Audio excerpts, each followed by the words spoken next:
filosofia. Filosofia é a mãe de todas as ciências, tá?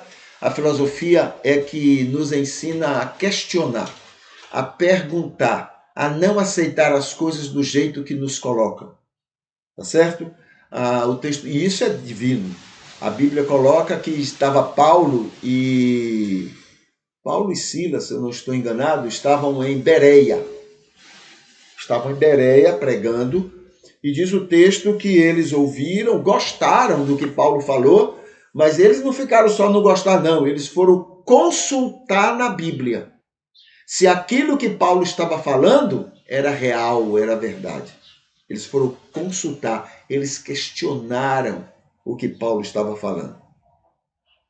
Compreende? Então, a filosofia faz esse papel, questionar. É isso que dá autoridade para as ciências, então, também questionarem até aquilo que elas mesmas afirmam, né? O que a ciência afirma, ela mesma questiona essas coisas. Ela não toma como real, verdadeiro, né? Veja só, até quando o conhecimento científico chega a dizer que aquilo é uma lei, a lei da gravidade, por exemplo, ela está dizendo que passou por todas as fases e que não tem como negar, aquilo já está como que fechado, aquilo não tem mais o que questionar, uma lei. Mas a própria ciência está descobrindo que a lei da gravidade, ela existe, mas ela não é tão universal quanto a ciência dizia. Entendeu? Ela muda de situação para situação. Por exemplo, nós temos no mínimo três, como é que a gente poderia chamar? Três situações, né, diferentes. Nós temos, por exemplo, o macro, que é o universo, né? O macro. Nós temos o intermediário, que é esse mundo que a gente vive, esse tamanho das coisas que a gente vive. E tem o micro, ou o nano, parece-me, que é o tamanho de uma célula de um átomo, né? Então veja, a lei da gravidade funciona bem nesse intermediário que estamos, mas não funciona igualmente lá no macro, nesse universo. A lei da gravidade não funciona como funciona aqui. E lá no micro, lá no átomo, a lei da gravidade também não funciona como funciona aqui. Então ela já está descobrindo que lei da gravidade, ela não é tão lei quanto eles pensavam antes. Então veja que a ciência se questiona. Não questiona só o que a gente fala, não. Ela questiona ela mesma. Porque esta é a função da ciência. E por que ela tem essa função? Porque a filosofia alimenta, diz para ela que é para fazer assim. É assim que funciona. Tá?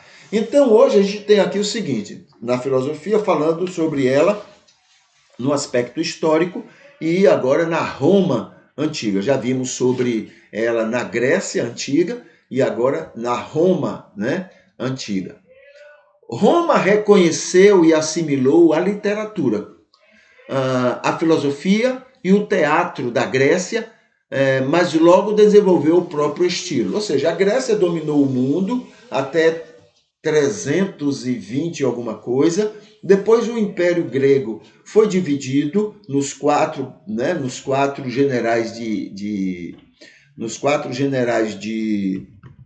Alexandre o Grande, e é por isso que tem os Ptolomeus na região do Egito, tem Antíoco, que é na região da Síria, e Israel está bem no meio deles dois, né, da Síria, e tem outros dois, né, que é espalhado no restante do mundo, né, conhecido daquela época. Muito bem. Aí veio o Império Romano. O Império Romano parece-me que chega e domina o mundo já no ano 70 a.C., deixa eu ver, já está dominando devagarinho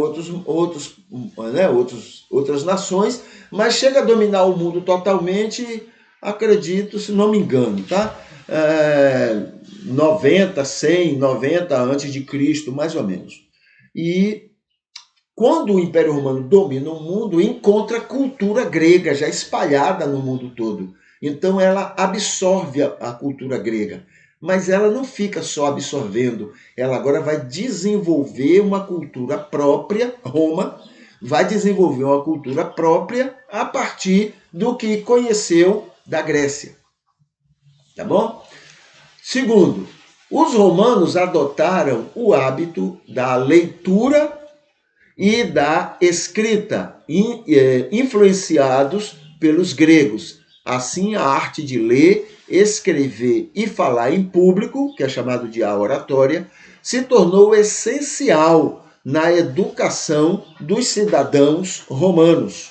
Então, eles absorveram bastante as práticas e a cultura grega. E isso melhorou, aperfeiçoou, não é, a cultura romana. Tá bom? Terceiro, na filosofia, os romanos adotaram valores éticos e voltaram-se para a valorização da moral. Então, os romanos, com toda sua bagagem, né, jurídica, né, todas as leis do mundo, quase todas as leis do mundo, são influenciadas pelas leis romanas, né, daquela época.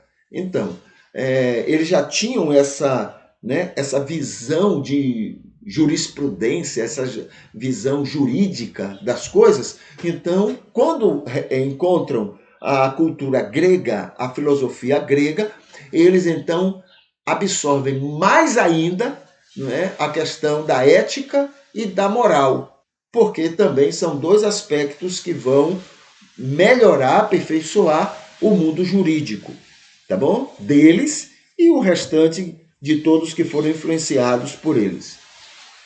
4. Os principais filósofos romanos daquela época em diante é Cícero, Marco Aurélio, Sêneca, Horácio e Macróbio. Tá? Esses são os principais. Existem outros, muitos filósofos romanos, mas esses aí se destacaram, pelo menos no futuro eles são identificados como os que mais se destacaram, não é, nessa área da filosofia lá de Roma. Tá bom? Ok.